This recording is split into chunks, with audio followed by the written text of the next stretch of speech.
Welcome to Wiesbaden in Germany, where the field of riders is looking exceptional. We've got the biggest and baddest names in eventing.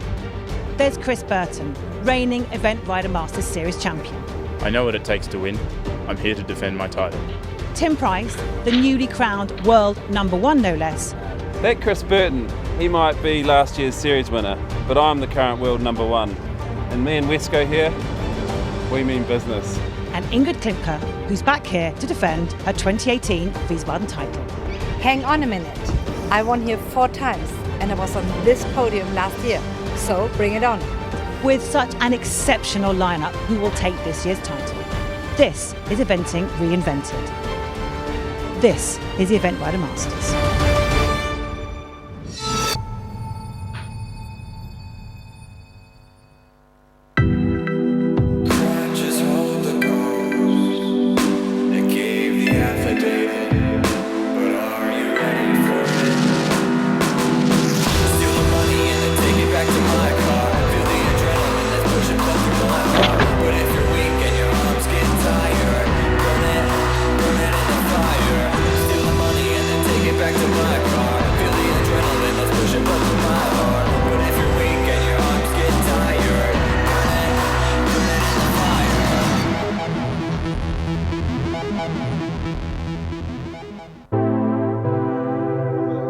Welcome to Wiesbaden in Germany as the Event Rider Masters Series heads into Europe for the first time this year.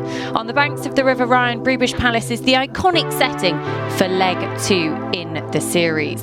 The Schloss Park pays host to all 3 phases of competition, and the structure in place is fitting of the very best in the sport. The dressage took place with the palace as the backdrop, the show jumping yesterday afternoon in the incredible grass stadium, and the cross country this afternoon winds its way through the huge crowd that will enjoy the spectacle that is the extreme sport of eventing. The home crowd, well, they would dearly love to see a German winner once again, but there is a strong challenge from the rest of the world. Just who will be crowned Wiesbaden Event Rider Masters champion in 2019? Well, welcome to the review show of all of yesterday's action. We had quite the day of dramatics. The dressage in the morning, the show jumping in the afternoon, with a big storm coming in to cut our broadcast short. But it's good for you, the viewers, because you get an extra dose of your Event Rider Masters action this weekend. Joining me in the studio to review all of yesterday's action, Mark Ruddock. Morning. Morning. Quite the day yesterday.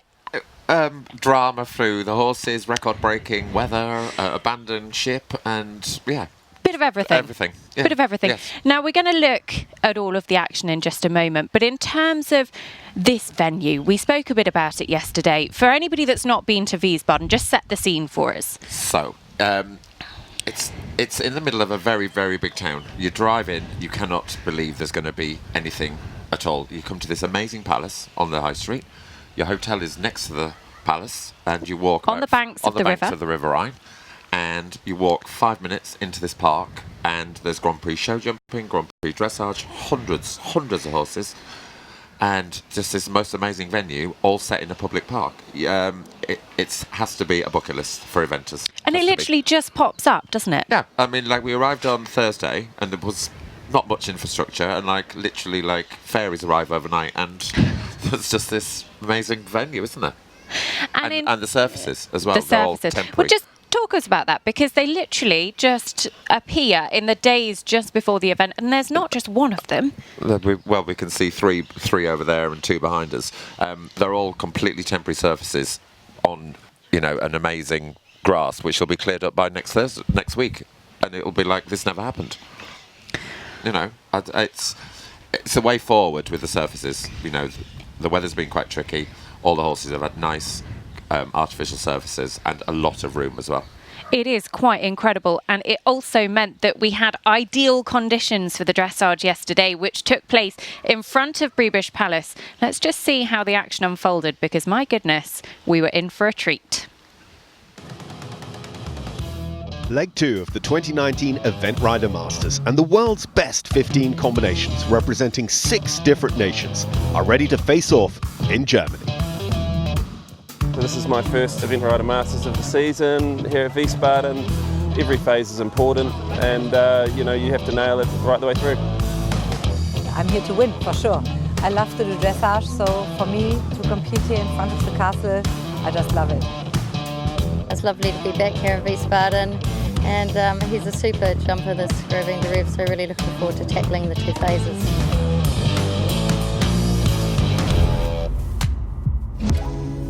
The dressage phase kicked off in style in front of the magnificent Biebrich Palace on the banks of the Rhine. A personal best of 25.8 from ERM debutante Louise Romaika for her test set the scene. A score matched after the break by current FEI world number 1 Tim Price and his long-term partner Wesco.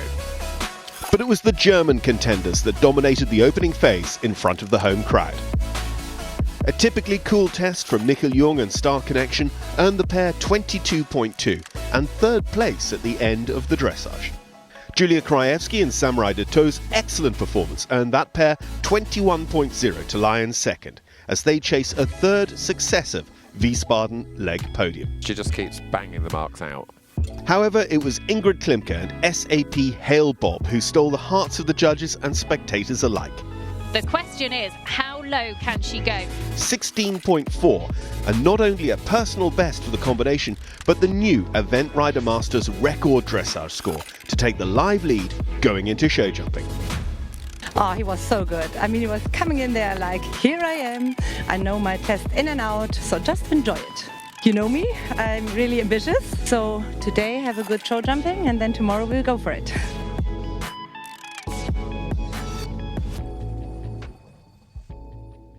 Well, what a day it was. 16.4. She didn't just beat the Event Rider Masters dressage record, she absolutely obliterated it. Mark, it was a huge highlight for us both. We're going to take a look at a few of the best bits of her test. And just talk us through it, because it was almost flawless. It was flawless from the draw. It was sort of like... Anna was there at the draw, so we know it's not a fix that she actually got the last go. It's definitely not a fix, viewers. It's definitely not a fix. I was there at the draw. She pulled out the last draw, and they got better and better. The ground jury were a really good ground jury. They marked everybody. There was a few tens that popped out. So the scene was set for her, the stage, to do what she did. And we talked a little bit about optimal conditions, didn't we? Yeah. The weather was great, the atmosphere was great, the surface was great, the other competition was great, because it almost just kept... The right ground jury, the mix, everything was the mix, the mixture.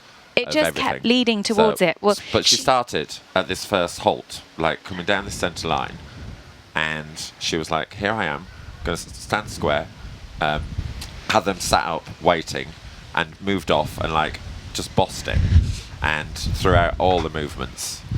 And she came to this extended trot across here. She was pulling out massive marks at this point. She was on an 18.3. She had not made a glitch, but she still keeps riding.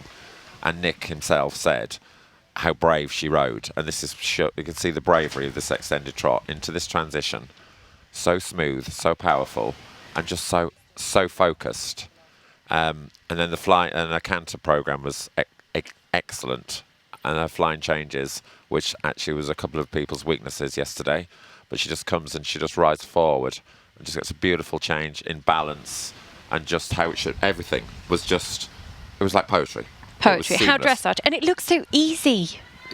Yeah, that's the idea of dressage. It's meant to look easy. Meant to look easy. And when it looks easy, and they gave the marks, and I mean, to get 4% higher than the record, and I feel privileged. I saw the record broken with Thomas Carlyle at Barbary 2017, yeah. And here I am again yesterday. Yeah, so maybe I'm lucky. And in terms of the ground jury, you mentioned a moment ago that actually they were the best they are the best in the business here. They did a great job. But sometimes, I would say they're half full ground jury. Sometimes you get a half empty ground jury, but we had 3 half full people, so they see the positive and they want to give the marks, and that all blended together. The result. And you judge, you're a List 1 judge, you're hugely experienced with it, you also do a lot of training. How much work goes into it? Because the judges and the ground juries don't always get the best of press sometimes when people don't agree with their scores, but it is such a difficult job. It's a really difficult job, and we have to appreciate actually the judge at the side is seeing a completely different view from the 2 on the short side, because you get to see the frame, where the 2 on the short side are only seeing sort of everything coming head on. So the judge at the side, E, sometimes gets bad press because they will be quite different, because they can see the accuracy of the markers and things, which the side judges can't. None of us wake up to do a bad job. We are really well trained, but we all have our own little things that bug us. And if you see a horse, if you get a class with stiff horses, I can't bear stiff horses, so I would be quite down on stiff horses, where somebody could be up for power and will not mind a horse being a little bit stiff. So it can, you know, that's how the differences come, because we are all human. We all have our own things that slightly gripe, and other things that don't. And we, you know, and yesterday's they all of the same opinion. And if you get 3 bonded people of the same opinion, that's why the scores chemistry come out. Almost. Chemistry, yeah. And it's worth noting as well, isn't it, that members of the ground jury, they haven't just woken up one day and thought, oh, I think I might like to judge dressage. They're very experienced, and a lot of them have competed at this sort of level, higher levels themselves. Yes, like Nick's ridden badminton, and Nick is also an international dressage judge as well, so he's like got both badges, so he judges Grand Prix as well. But I would say it takes 20 years, like, to get to this level, because you have to go so many courses, so many exams, and it is highly filtered. It's not just, like you say, you can't just wake up and say, I want to do this. Nick had to start at the bottom. We all had to start at the bottom. And sometimes along the way, all the exam systems, you know, you can actually give up, because it's actually quite, and it's all done self-funded. Like, so you have to commit, you know, and everything with horses is voluntary, but there's a lot of expense. We have to travel to do our training, travel abroad to get to this level. But you also then get to judge in the most incredible settings with competitors like Ingrid Klimke. Yeah, and it is those days. You can sit in a field at an event in England, in a boggy field, judging 90s, judging 50, 90 centimetres, and then you get, for these days, where you get this. You get this. Yeah. Well, Nick Burton actually caught up with Charlotte after the dressage yesterday. He's president of our ground jury, and he is in charge this weekend. I'm here with Nick Burton, newly appointed Tokyo Olympic judge, no less. Nick, what a morning. Yes, it really has been quite an incredible standard in the CRM class. I mean, impressive, and we were able to go up to 10, which was brilliant. Any surprises? Well, we don't really have expectations as judges. We just judge what's in front of us, so I can't really admit to having any surprises, no. Can you admit to having a favourite, Nick? Go on. We just don't have favourites. We're not allowed to have favourites at all. We just judge what we see and award the marks accordingly. So, yeah, we even if we did have a secret one, I couldn't tell you. He's not going to tell us. So Ingrid, obviously, an outstanding test, 16.4, which is an ERM record. What was it about Ingrid's test that really set her so far above everyone else? Well, there were many qualities in all of the top horses that you can see on the leaderboard, but hers was absolutely without mistake. She was very brave in the extensions, but she measured everything she did. So there was never a break in pace or a loss of balance, and so it gave us the confidence to give her the highest points, because why not? It's interesting you use the word bravery, not a word I've ever heard with dressage before. We think bravery cross country. We think of accuracy and elegance. And why did she express or need bravery? Well, to ride a test like that, and to ride tests that are going to win medals in Olympic Games, you have to actually be brave in the dressage phase as well. It's not just about looking harmonious, it's about really showing the difference within the horse's paces, showing the horse's scope, the ability to lengthen and shorten, bend, and of course walk in a relaxed way as well, stand still in the halts. All of these requirements are very, very difficult to do on a fit event horse. And you talked about it gave you confidence as judge. Again, it's an interesting sort of concept. So her performance gave you the confidence to give the really high marks. Yes, it makes you feel like, well, how could I want that to look better? And if you can't find an answer within a split second, you give 10. Must feel good to give a 10. It feels really good. I'd like to give more. Maybe I will one day. Maybe we will one day, but thank you so much for your time. It's been absolutely fascinating. We've loved the morning and we've loved your comments. Thank you. Great, thank you very much. Thank you. Well, it's great to hear Nick saying how much they enjoy giving the big marks. And Mark, just quickly, he mentioned in there about the bravery on Ingrid's test. Yeah. Just explain that in a little bit more detail. I know it sounds sort of bizarre doing dressage and saying bravery. It's the risk element that she actually went for the full pelt gas on the accelerator, took risks, and they came off. And you actually, when you're watching a test and judging a test, you're on the edge of your seat, hoping it doesn't go wrong, but you know, and you have to reward them for that bravery when it comes off, and that's where the 10s come out. and they just come out of you, because like Nick said, if you cannot think in a split second, then it is a split second. Why not a 10? It must be a 10, and you just get that buzz with the rider, and she will have had not the same adrenaline as finishing a cross country course, but it's you feel the adrenaline, and it's brave. How much pleasure do you get when you give a 10? Oh, massively. Yeah, like better than chocolate. Better than chocolate. I was Well, going to say there you something else, but better than chocolate. Better than chocolate. Well, it isn't just us here in Wiesbaden this weekend. We love having all of the Equa Rating stacks in the Event Rider Masters series, and we will be going live to Dublin in just a moment, because Equa Ratings are there and looking at all of the information for us. We've been waiting a little while for the dressage record to be broken. It happened here in Wiesbaden this weekend, and I know one man who'll be very happy about it. How are your excitement levels, Dan? It was incredible, Nicole. I missed you yesterday. We had a happy hail bob day, and I wasn't there with you to see it. I mean, where to start? Wow, I've been listening to some of the words coming through already. We were talking about bravery, elegance, precision, accuracy. It had it all yesterday. 16.4.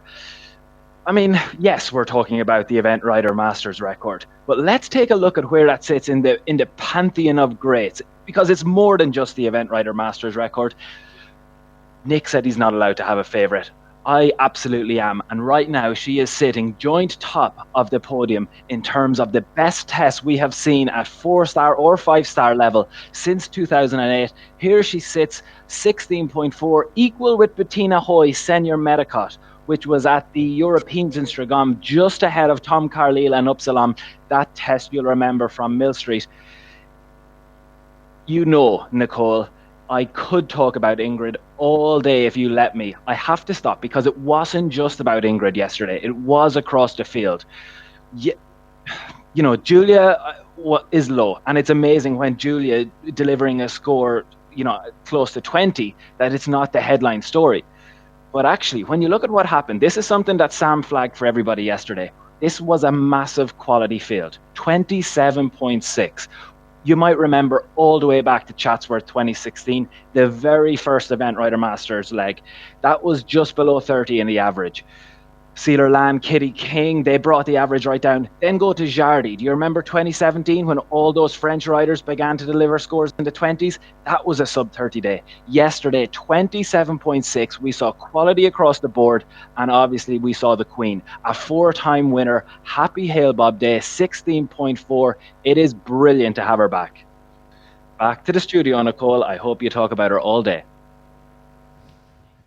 Oh, damn, it's good to have you back. We know how much you love a happy Hail Bob Day. We're going to come on to the show jumping in a few moments, so it might not be as much of excitement there for you. But just quickly, Mark, how brilliant is it for the sport to see tests like this actually making the standard so high? But I think it's like it becomes inspirational, and when that top level keeps moving up, the bottom do follow, and it just and riding here and being in the environment of all these dressage horses and everything, I think ups everyone's game, and it just makes everybody be more competitive, work harder. I mean, they do work hard, but it's like work harder, you know, and it's like that thing, you know, they make their own luck just by working hard.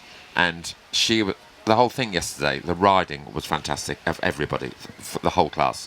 Everybody, because it's so professional. They could be dressage riders. It is a mighty field. Some of them are dressage some of them riders. Are, yes. They absolutely are. Yeah. But we have quite the day for you here today, because this afternoon is all about the cross-country. Rüdiger Schwartz, the course designer, and the crowds are always hugely enthusiastic here in Germany. Charlotte is out there getting all the atmosphere for us.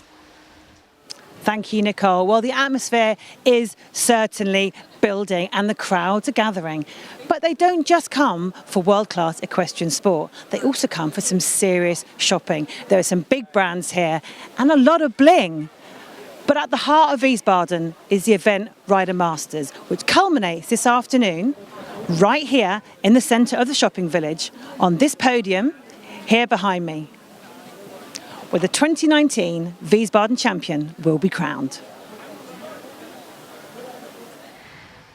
Well, who will it be? You're going to have to stay tuned this afternoon to find out. It was Ingrid Klimke on the podium last year, but there are a whole host of other names. Now, before we go into the show jumping, we just saw there, Mark, that Ingrid actually had a pole in hand.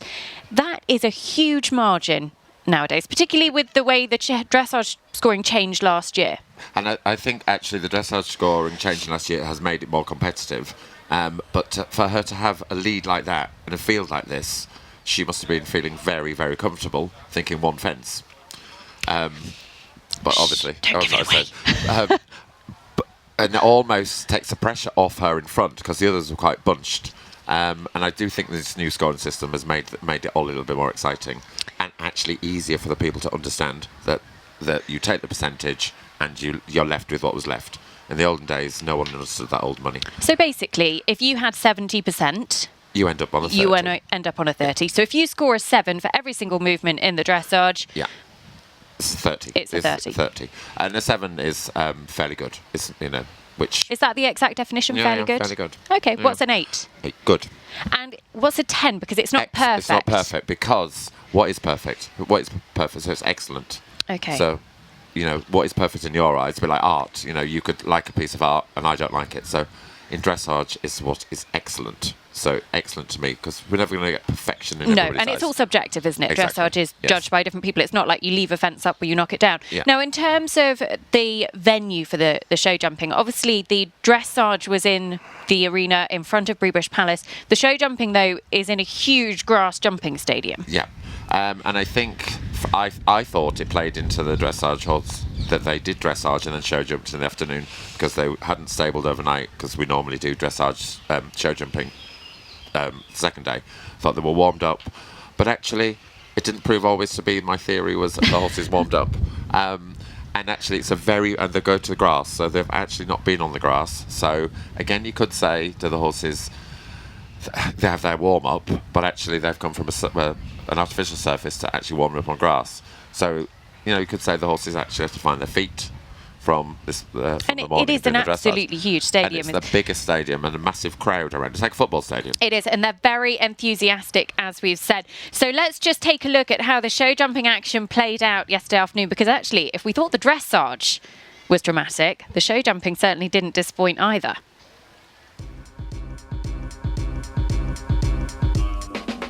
Penalties came thick and fast as the weather closed in on the main arena during the show jumping phase. The German Weather Service expects an extreme storm with heavy rain, hail, lightning and strong gusts of wind. Louise Ramaika on Wikiki 207 and Tim Price on Westcote both had poles down on the challenging course, leaving the door open for Australian Bill Levitt and his long-term ERM partner Shannondale Titan to climb ahead, despite 2 time penalties. Michael Jung continued his fine form on Star Connection, jumping clear and on track for a podium spot in his first Masters appearance of 2019. Whilst compatriot Julia Krajewski also jumped clear on Samurai de Two to add nothing to her dressage score of 21.0. The biggest shock of the phase came when the final combination, Ingrid Klimke and SAP Hale Bob, entered the arena. And that goes as well. So Ingrid Klimke, SAP Hale Bob OLD have lost their lead. They drop below Julia Krajewski. They drop below Michael Young. They can stay on the podium, but they've got to clear the final combination. Oh. And the final Oxer goes as well. This is a hugely disappointing round for Ingrid Klimke. SAP Hale Bob, 28.4. She's in 6th now going forward. 12 faults and the hot favourites couldn't protect their record-breaking dressage score, dropping out of the top 3 and leaving Julia Krajewski, Michael Jung and Bill Levitt to top the leaderboard ahead of the cross-country.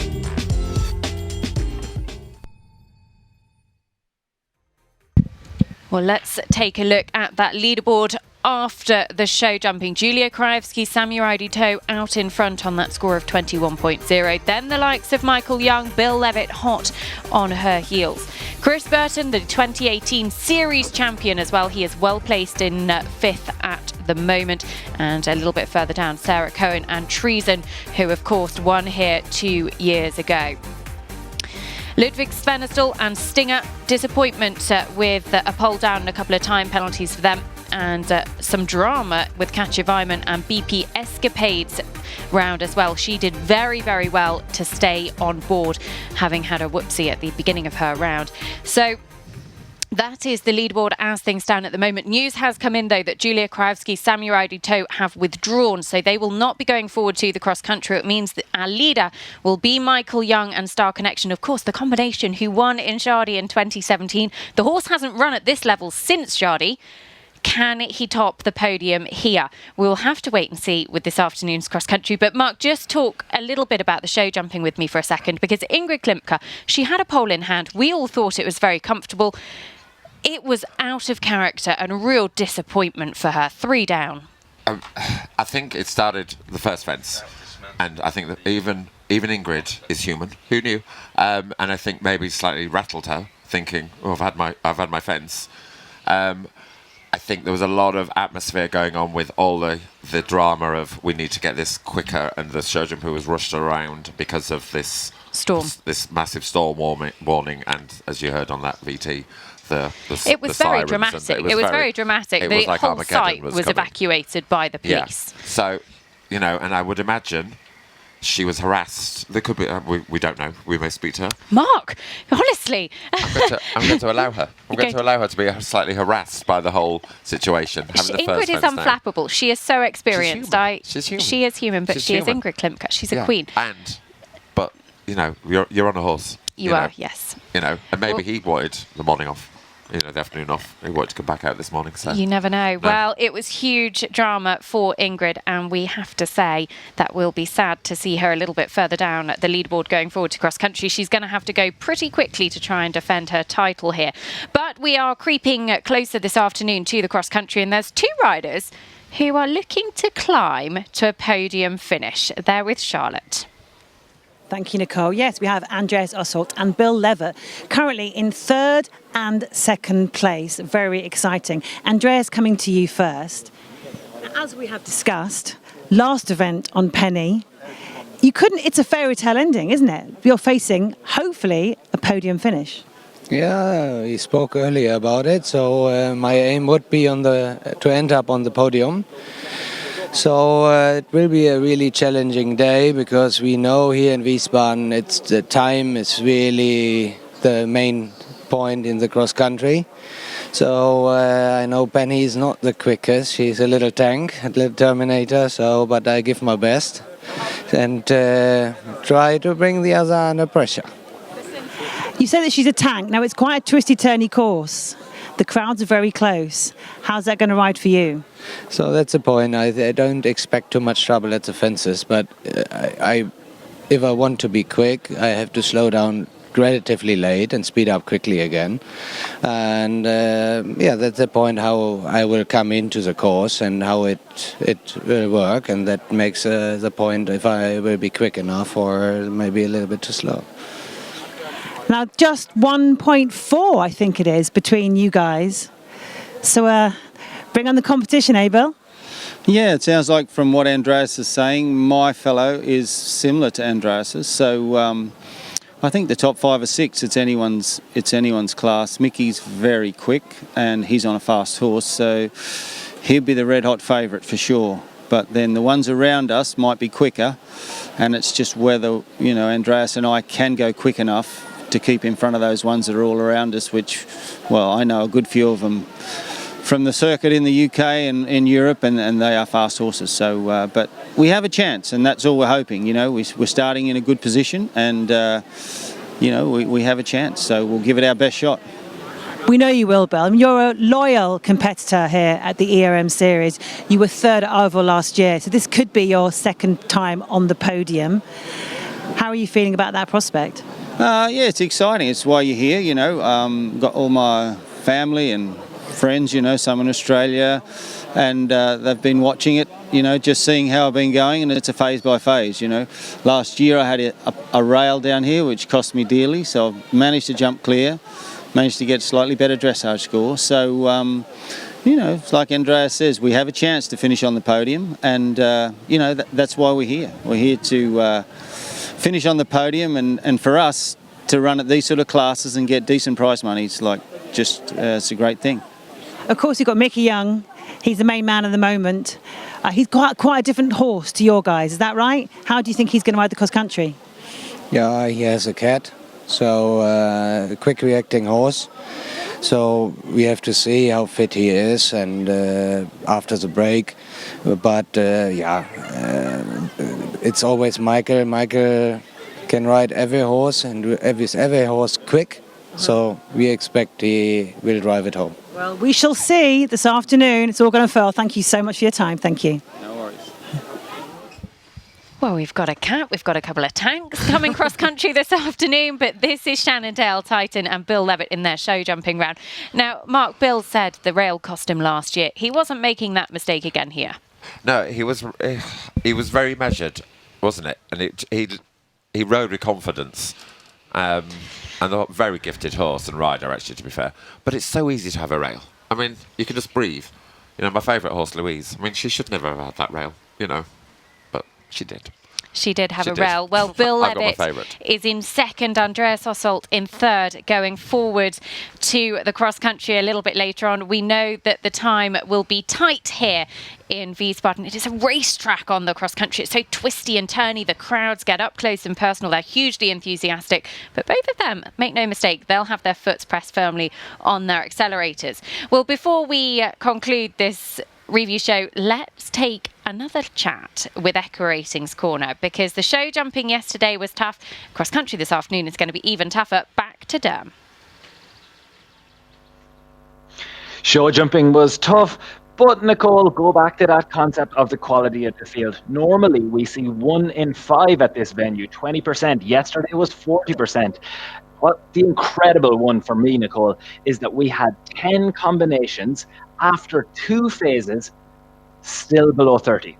That is not something we've ever seen before in the Event Rider Masters. Again, that goes back to the quality of the field. I come back to it again and again and again. Let's get to the big news of the day. We're heading into the exciting phase. We're going to cross country. Here's the bit that I want you to remember. He's been a little bit under the radar. We talked about the big 2 German ladies who we were expecting to be out in front. We may be overlooked. What is probably, and look, people are shouting at me, definitely the best event rider we have seen, certainly of this generation, certainly of the last 10 years. He's now in front. He's in front by over 4 marks. He's riding a horse that's already won in the Event Rider Masters. He's over 10 seconds clear of who's in second. Bill. 88 times Michael Young has been in the lead going into the final phase. You know, a 2-phase leader. On 71 of those 88 times, that's over 80%, he's gone on to win. So 10 seconds in hand. On Star Connection, who won Jardy, the best event rider ever, Michael Young wins this doing handstands as far as I'm concerned. He has to stand up. He's on a fast horse. The world number 1 is chasing him down. The fastest man in the world is chasing him down. Andreas and Pennsylvania are on their last ever run. Tim Price travels all over Europe to Event Rider Masters. They're all coming for him. But this is the man to beat. I can't see him being beaten. We said it would be a German winner. We didn't expect it to be this one, but it's going to be a German winner. It's still going to be very tight. Back to you, Nicole. Well, it is that man, Michael Young, who will be the last man out on the cross-country course this afternoon with Star Connection. Just before we do conclude this review show, Mark, how tough is it going to be this afternoon? I think it's going to be very, very exciting. I think it's going to be a speed competition. Within speed, the risk is higher, so there might be the odd drama. Who would have known what happened yesterday afternoon? So it's not over till that fat lady sings, but I think Michael will have it. But I think it's going to be very exciting. We'll watch this space. We hope that you've enjoyed the review show. There was all dramatics yesterday when the storm meant that we couldn't conclude at the end of show jumping. It was all quick action action. And this afternoon, the cross country, it promises to be quite the finish to leg 2 of the 2019 Event Rider Masters series here in Wiesbaden. A huge thank you to Mark, to Charlotte's Rec Ratings as well. We'll all be back this afternoon. We hope you can join us at 15:25 Central European time that we go live. Thank you for watching. We'll see you later this afternoon. Bye-bye.